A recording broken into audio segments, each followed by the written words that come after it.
Across centuries, the House of Rothschild have wielded unprecedented dominance, blending familial solidarity and relentless profit-seeking. From modest roots, they rise to influence international finance, wars, and politics, and become the most formidable banking dynasty of their age.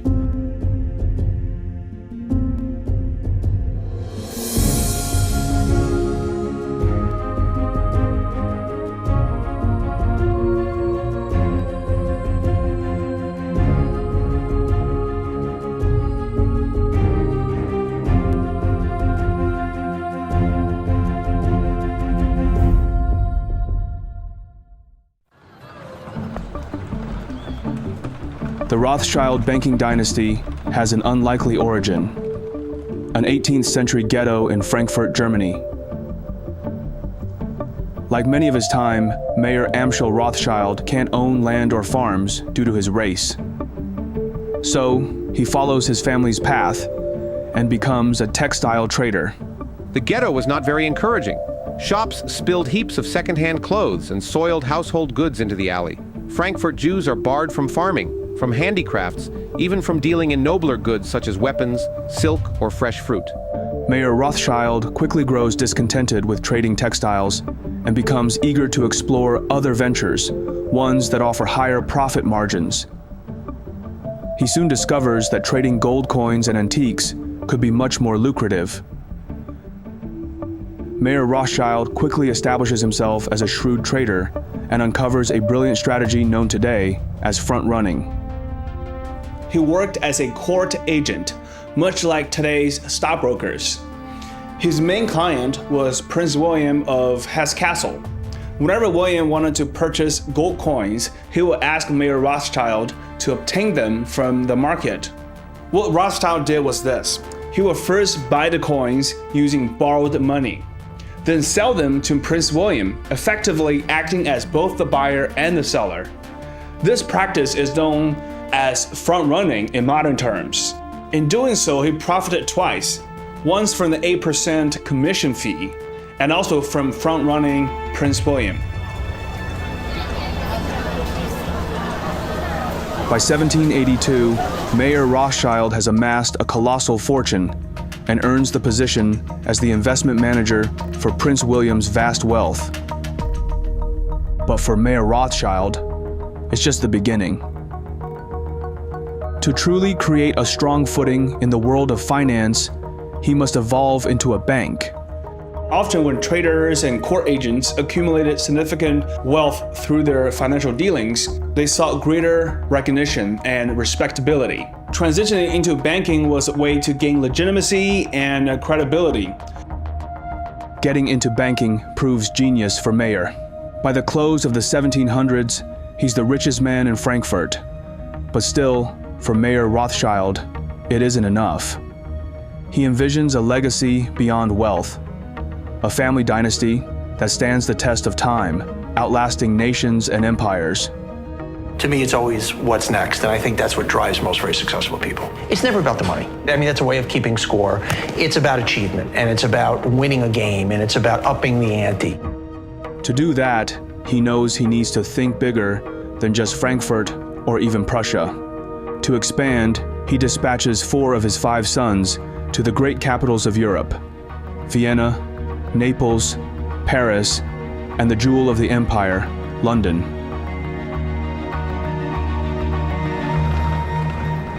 In the early 1800s, Great Britain stands as a global superpower with a vast empire across continents. With the British Royal Navy unmatched, the seas are theirs. The Industrial Revolution is transforming the economy, making Britain an industrial and manufacturing powerhouse. The financial sector, centered in London, is robust. With the establishment of the Bank of England in 1694, London becomes a global financial center. Mayer Rothschild has built a thriving banking business in Frankfurt, but he realizes to sustain the long-term prosperity of the family, he needs to expand to different major cities in Europe, including sending his 3rd son to London, England. His name is Nathan Rothschild.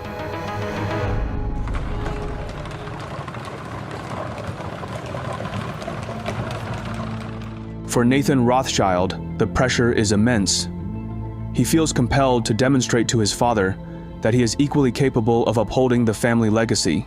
Nathan was a fiercely ambitious and competitive man, as quick to take offense as to give it in his business dealings. With £20,000 his father gave him as investment, Nathan plans to maximize it as quickly as possible, by any means necessary. In the early 1800s, London textile industry saw significant growth. This industry was marked by many small-scale workshops and factories that produce many different types of textiles, from cotton to silk. Nathan sees an opportunity to capitalize on this growth while maximizing profits. He managed to create 3 sources of profits from the textile industry. According to his own account, Nathan was successful in his early days. I soon found that there were 3 profits: the raw material, the dyeing, and the manufacturing. I said to the manufacturer, "I will supply you with material and dye, and you will supply me with manufactured goods." So I got 3 profits instead of 1, and I could sell goods cheaper than anybody. In a short time, I made my £20,000 into £60,000. To ensure consistent revenue, Nathan also ventures into the lucrative realm of smuggling textiles and precious metals. He became, in a word, a smuggler. By 1808, Nathan had earned a reputation as a man who had, thanks to his superior management, judgment, foresight, and connections, regularly succeeded in getting goods to the continent. Within just a few years of initiating his business in London, Nathan reports impressive gross sales of £800,000. Now, with substantial capital at hand, Nathan sets his sights on transforming his enterprise into a bank. He plans to build it to be bigger than his father's bank in Frankfurt.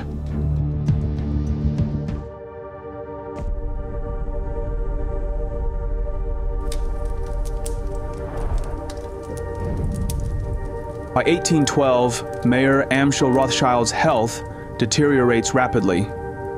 He soon realizes that death is inevitable.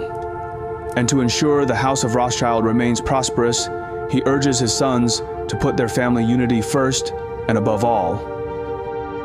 This is one of the foundations for the long-standing success of the Rothschild dynasty. Their strong bond as a family and their unique way of doing business are reasons they're still successful today.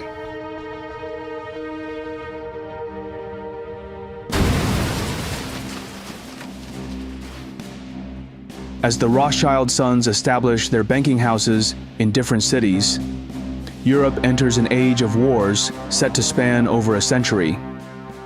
Whereas the 18th century wars had tended to be limited, had tended to end in a truce where people sat down and negotiated, the wars of the 19th century, at least some of them, became increasingly ideological and increasingly difficult to stop. Thanks to its sophisticated finance system, the United Kingdom wages 6 wars in the century without facing an economic collapse. Today we live in a world dominated by a single superpower, the United States. Indeed, it sometimes seems a little bit as if we've become part of the American empire. Yet Britain was the world's superpower for more than 2 centuries, exerting even more power beyond her borders than the US does today. By 1814, the Duke of Wellington wins battle after battle against Napoleon and plans to bring the fight to France. But while in France, Wellington realizes the need for a significant amount of French coins for expenses. Wellington's campaign was being fought at a time of unparalleled fiscal overstretch. In protracted campaigns like Wellington's in the Iberian Peninsula, more sophisticated methods of procurement were necessary. Above all, it was essential to be able to purchase supplies and to pay troops. Nathan sees this as a once-in-a-lifetime opportunity. If he can meet this challenging demand, it can elevate his bank to unprecedented heights. Nathan subsequently made what he had done sound easy. When I was settled in London, the East India Company had £800,000 worth of gold to sell. I went to the sale and bought it all. I knew the Duke of Wellington must have it. I had bought a great many of his bills at a discount. The government sent for me, and said they must have it. When they got it, they did not know how to get it to Portugal. I undertook all that, and I sent it to France. And that was the best business I ever did. By the mid-1800s, as Europe turns into a hotbed of war, its countries increasingly need the foreign exchange market. To start a war, you'll need money. If you lose a war, you often have to pay the other side. For the House of Rothschild, wars become a profitable business. Their network of banking houses provides a unique competitive advantage. Back then, the modern banking system was just starting, so they could charge high fees, sometimes as much as 8% for providing currency exchange services. But revenues from commissions are just a small part of their income source. The Rothschilds understand that in the world of finance, information is everything, and speed is king. They were one of the earliest successful forex traders, using private carriers and even leveraging well-trained horses and pigeons. The Rothschilds stay steps ahead of the competitors. As a result, currency speculation becomes their most profitable business. The profit for the London house keeps rolling in, and Nathan Rothschild becomes the richest man in the world. But even the most powerful man in finance can't defeat the ultimate enemy.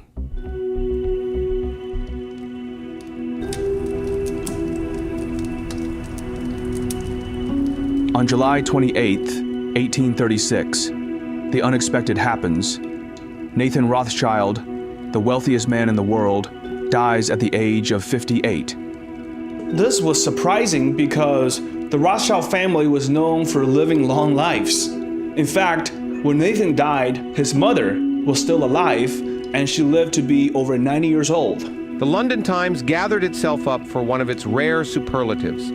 The death of Nathan Mayer Rothschild, an editorial said, is one of the most important events for the city and perhaps for Europe in a long time. No operations comparable to his have existed in Europe to this time.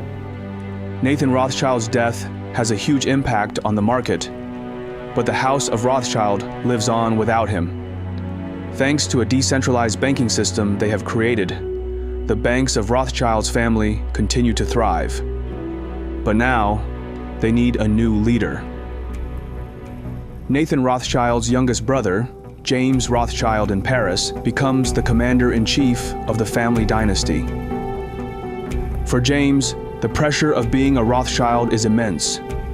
While government bonds and war financing remain profitable businesses for the family, the competition saturates the playing field, eating away at their profit margin. To bring his family new glory, he looks for a new edge.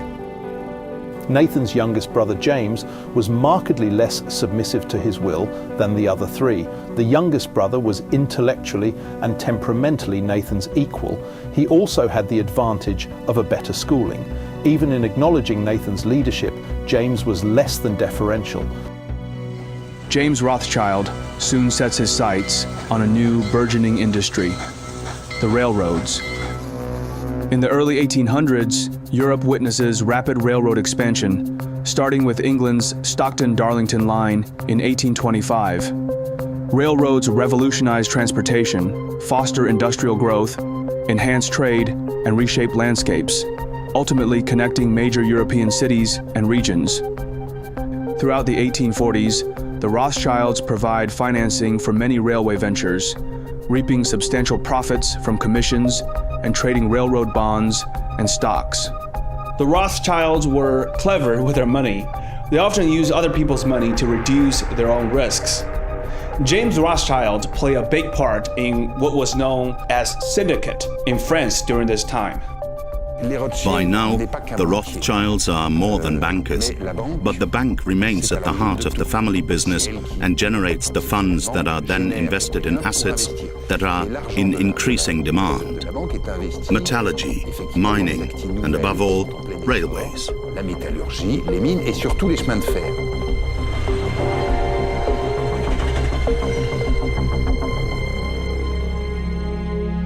While profits for the House of Rothschild soar, average people struggle to make ends meet. The income disparity between the rich and the poor remains as pronounced as ever. The industrialists of that period of time are people who are out for themselves to make large fortunes as quickly as possible, even if it means pressing the envelope of what they have to do. After suffering consecutive wartime defeats, by the 1840s, the French government finds itself deep in debt. And as a result, the nation's economy teeters on the brink, leading the French populace to grow increasingly resentful of both the government and the financiers backing them.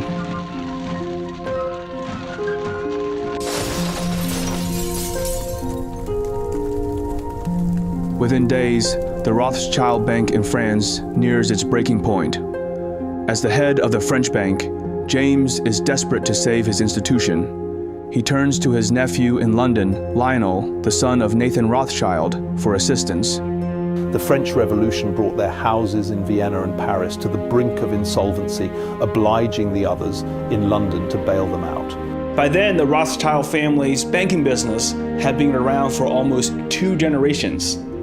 For Lionel, bailing out his uncle's branch poses a significant risk and at a potential loss. However, to him, family unity ranks above all else. His London bank arranges a loan, saving his uncle's bank from collapse.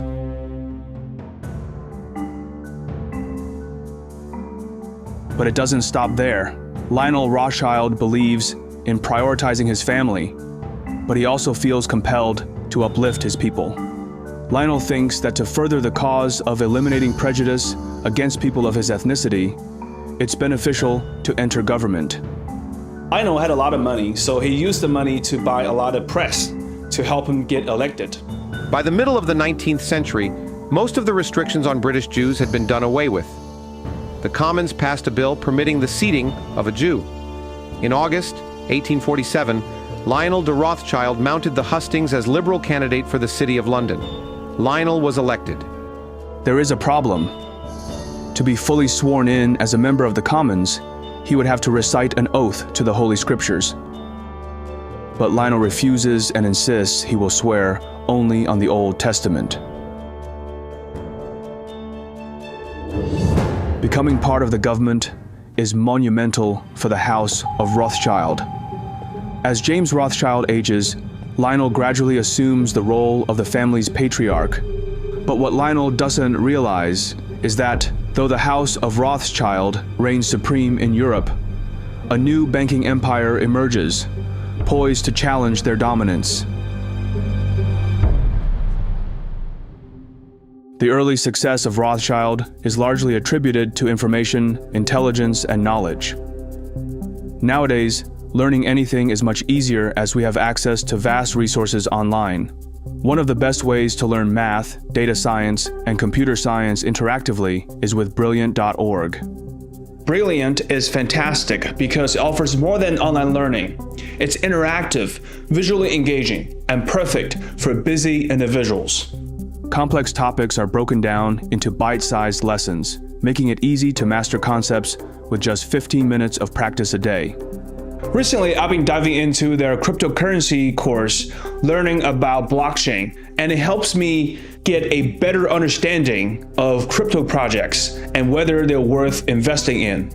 Brilliant offers interactive puzzles, riddles, and games, allowing you to enjoy the learning process without having to simply memorize facts. They expand their courses with new content monthly, including How Large Language Models Work, a course designed to help people stay ahead of the AI wave. Additionally, you get to learn practical skills that can potentially enhance your professional career for a lifetime. Visit brilliant.org/Phineas or click the link in the description for a 30-day free trial. The first 200 customers will receive a 20% discount on their annual premium subscription. Thank you, Brilliant, for sponsoring this video. Junius Morgan is a British banker of the merchant banking firm, George Peabody and Company. By 1864, upon Peabody's retirement, Junius takes control of the firm. Junius Morgan always had a gravely mature air. He was the sort of prematurely middle-aged young man old financiers found consoling. He was solemn and businesslike and always master of his emotions. Junius Morgan understands that to play in the big league, he needs to venture into government financing. And for a banker in the 1800s, nothing presents more opportunities than wars. In 1867, France tries to purchase Luxembourg from the Netherlands. However, Prussia opposes the move, leading to rising tensions. The Chancellor of Prussia, the notoriously ruthless military man, Otto von Bismarck, waits for an opportunity to strike. On July 19, 1870, Napoleon III declares war on Prussia. This declaration aligns perfectly with Bismarck's aspirations for a war that would further German unification under Prussian leadership. From the very beginning, Bismarck had a wild temperament, and it was very difficult for him to rein it in. He had these two sides, a clear intellect and tremendous precision. It was the combination of his wildness and his intelligence that drove him to escapades, drunken excess, or duels or fencing. Bismarck always wanted to fence to prove his manliness. I see him as a raging bull. Having financed wars for a century, the House of Rothschild possesses an uncanny ability to predict if a country will win or lose. They have no faith in France to defeat the formidable Otto von Bismarck, and it will not make sense to lend money to France. While major banking houses like Rothschild and Baring avoid lending money to the French government, Junius Morgan sees this as the opportunity of a lifetime. It doesn't matter to him if France can win the war. What's crucial is if France can repay the loans. He quickly understands that even if France loses, the nation's economic resilience ensures their capability to pay back the loans.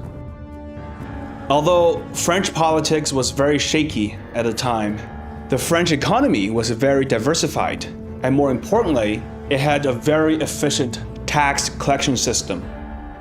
Through his syndicate, Junius Morgan raises over £10 million for the French army. As an American banker, he also grants the French government access to purchase American arms.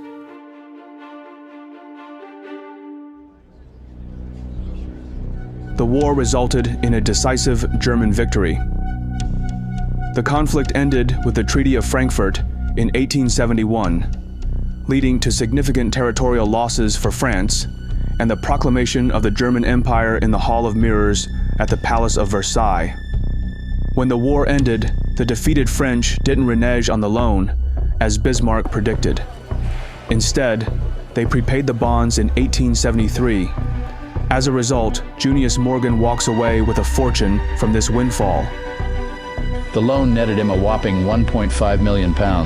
This vastly augmented his firm's capital and propelled him into the upper ranks of government financing. And now, the House of Morgan has become a formidable force in finance.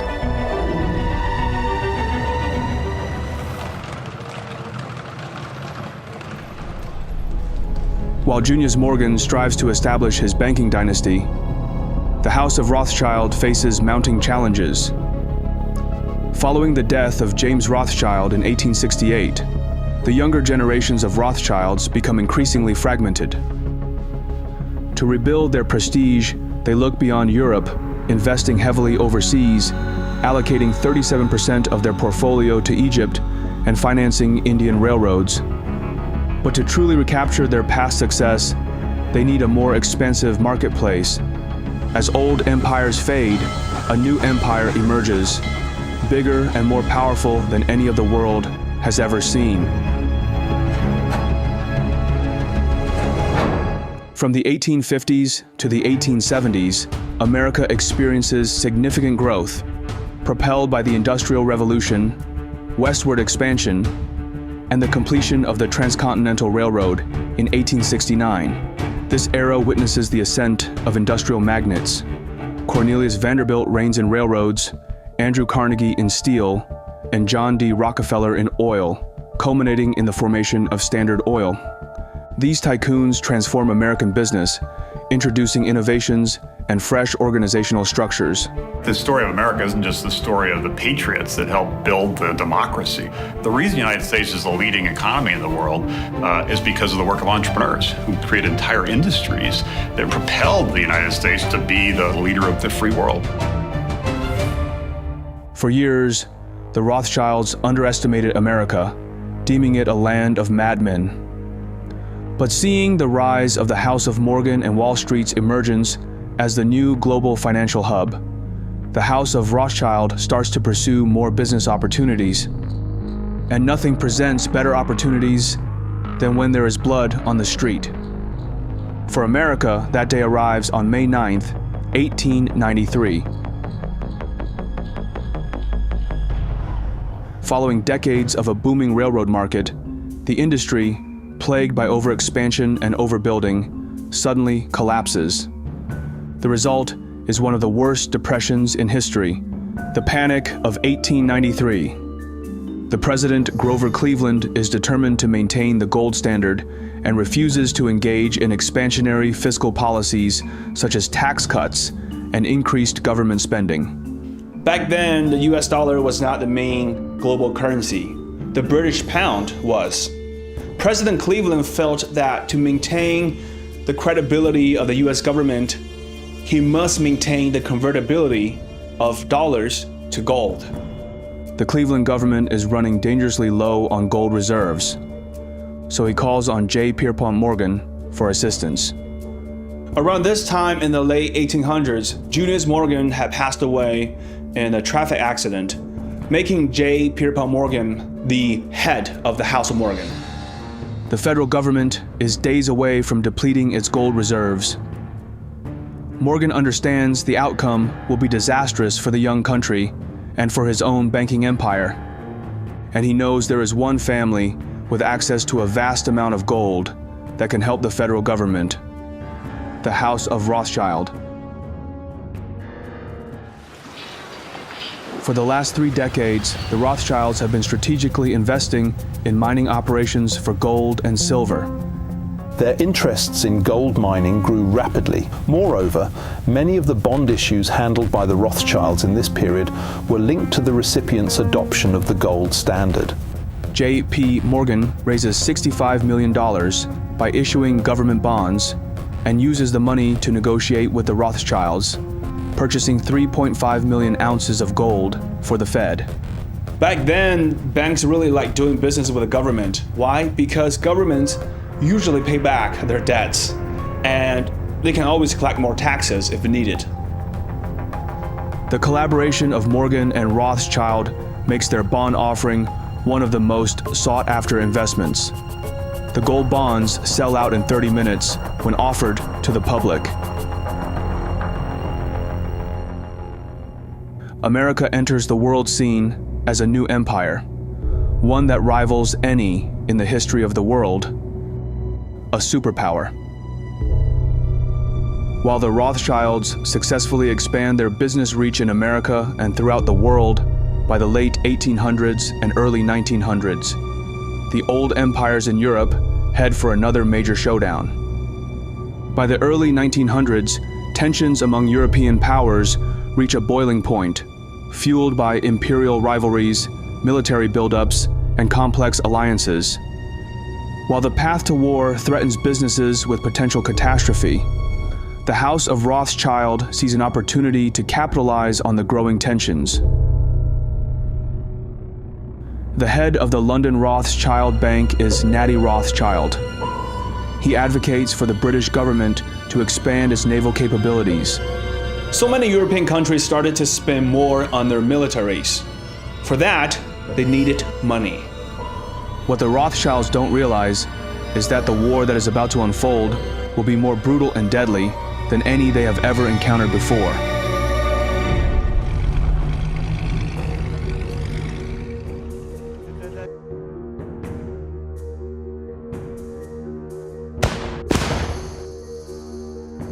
Following the assassination of Archduke Franz Ferdinand of Austria-Hungary, Europe plunges once again into full-blown war.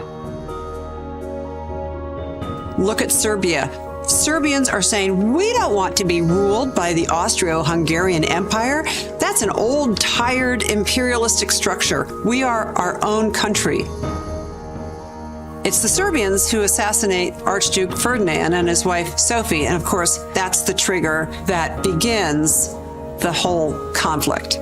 This war features trench warfare, new weaponry, and results in massive casualties, with an estimated 10 million soldiers and 7 million civilians dead. For the first time, members of the Rothschild family align with opposing sides. Though the Rothschilds survive World War I and even profit from war financing, their scale of operation is overshadowed by the rising banking dynasty in America, the House of Morgan, now led by J. Pierpont Morgan's son, Jack Morgan. The Morgan Bank serves as the key financier for the U.S. government during World War I, raising funds through war bonds and extending crucial loans to European allies. In 1935, the Jewish Chronicle ventured to suggest, with perhaps a hint of relief, that the Rothschilds' heyday was waning. The most intellectually gifted of the next generation of Rothschild men turned his back on the family business. After World War I, the House of Rothschild finds itself in disarray, and different banking divisions pursue various objectives and become more integrated into the countries where they operate. At the same time, Europe sees a surge in anti-Semitic sentiment, driven by economic hardships and political unrest. The Rothschild family, as prominent Jewish bankers, faces heightened scrutiny and hostility. In Germany, following its defeat, the nation endures one of its most severe economic downturns. A new kind of leader harnesses the anger of the German public and swiftly rises to the position of chancellor. His rise to power spells trouble for the House of Rothschild, especially the German banking branches.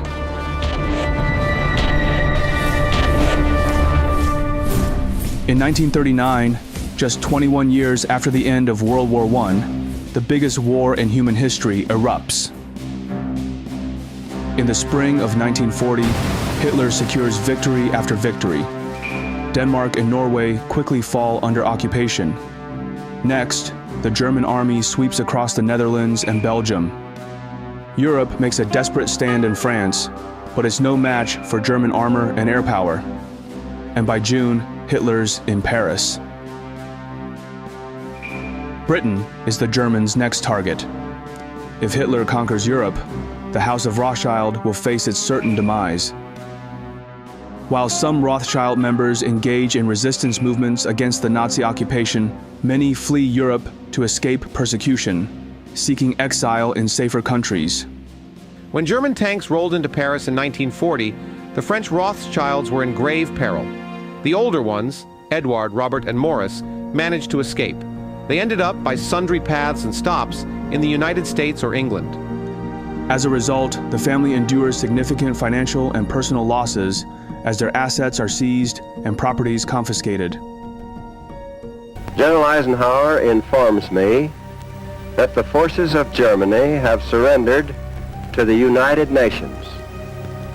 The flags of freedom fly all over Europe.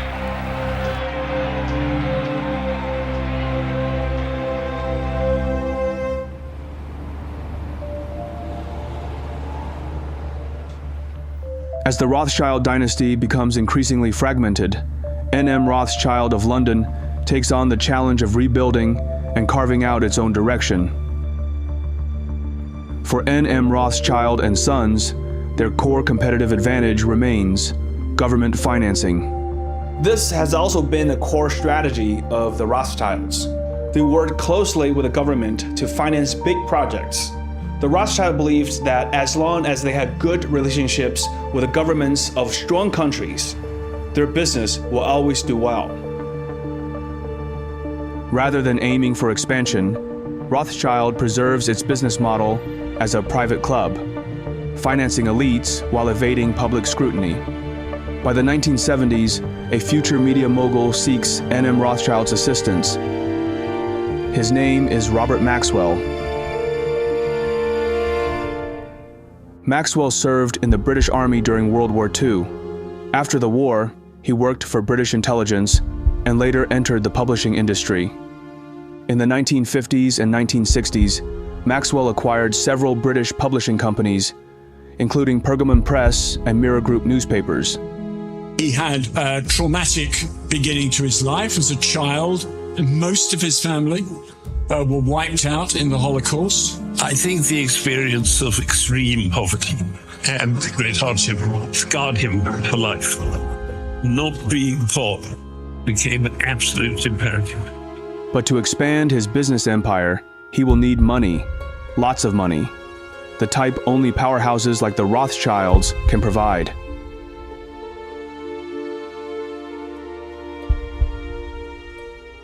In the 1980s, Maxwell's investments look like they're doing well, but trouble is brewing inside N.M. Rothschild.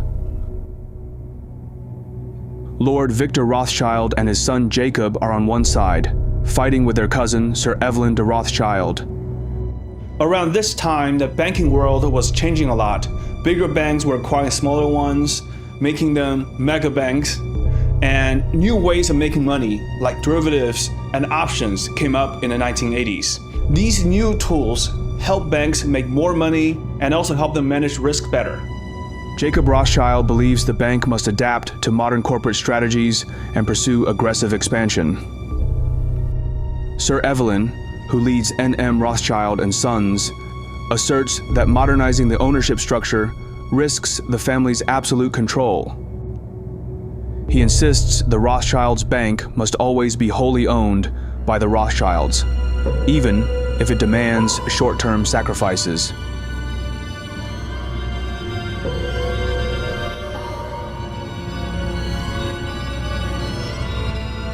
But family drama soon become their least concern.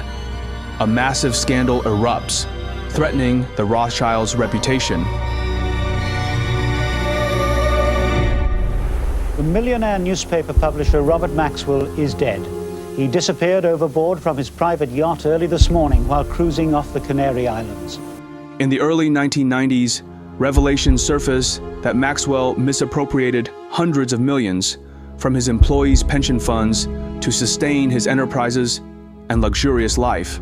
I feel that, and I've grappled with this a lot, I feel that possibly the line between suicide and an accident is less clear-cut than we tend to assume.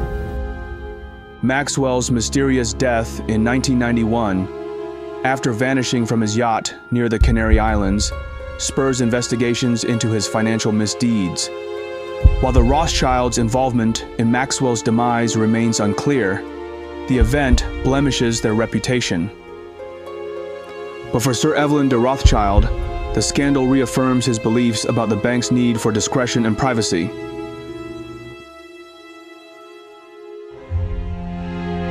But N.M. Rothschild is still just the tip of the extensive Rothschild legacy. By 2023, the Rothschild family diversifies its interests across multiple sectors, extending beyond traditional banking. Their enterprises encompass investment banking, wealth and asset management, private equity, and philanthropy. The original banking establishments in Paris, Frankfurt, Vienna, London, and Naples, once the bedrock of the Rothschild banking dynasty, have adapted to the evolving financial landscape. While banking is still central, the family's influence now permeates a wider range of financial services. Throughout history, the Rothschild family was often not hesitant about making more money. But when it comes to maintaining family legacy, they were able to let go of those opportunities. This kind of long-term view is both respected and scary.